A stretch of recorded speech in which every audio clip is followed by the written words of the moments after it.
एक दिन आदम अलैहिस्सलाम गहरी नींद में थे। हदीस में ये बयान आता है कि अल्लाह ने आदम अलैहिस्सलाम की बाईं पसली से एक हस्ती बनाई, हजरत हव्वा अलैहिस्सलाम। सही बुखारी। जब आदम अलैहिस्सलाम ने आंखें खोली तो उनके सामने एक इंसान था, उन जैसा मगर मुख्तलिफ, खूबसूरत, नर्म, मेहरबान। कुरान इस मोहब्बत को इन अल्फाज में बयान करता है, वही है जिसने तुम्हें एक जान से पैदा किया और उसी से उसका जोड़ा बनाया ताकि वो उससे सुकून पाए। सूरह अल-आराफ 189। यानी सुकून पाने के लिए अल्लाह ने औरत को इसलिए बनाया कि मर्द को सुकून मिले और मर्द को इसलिए बनाया कि औरत को हिफाजत मिले। ये है इस्लाम का खूबसूरत तसव्वुर। अब जन्नत में दोनों थे, आदम और हव्वा, और उनके लिए अल्लाह ने जन्नत का दरवाजा खोल दिया था और हमने कहा, ए आदम, तुम और तुम्हारी बीवी जन्नत में रहो और जहां चाहो फरावानी से खाओ। सूरह अल-बकरा 135। यानी जितना चाहो, जब चाहो, बिना रोक टोक खाओ। कोई पाबंदी नहीं, कोई कीमत नहीं, कोई थकावट नहीं।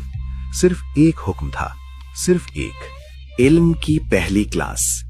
अल्लाह ने आदम अलैहिस्सलाम को सबसे पहले इल्म दिया। अल्लाह ने आदम को तमाम चीजों के नाम सिखाए। सूरह अल-बकरा 31। यानी आदम अलैहिस्सलाम को जबान सिखाई गई, अल्फाज सिखाए गए, इल्म दिया गया। फिर अल्लाह ने फरिश्तों से पूछा, बताओ इन चीजों के नाम। फरिश्तों ने कहा, पाक है तेरी जात, हमें कुछ नहीं मालूम सिवाय उसके जो तूने सिखाया। सूरह अल-बकरा 32।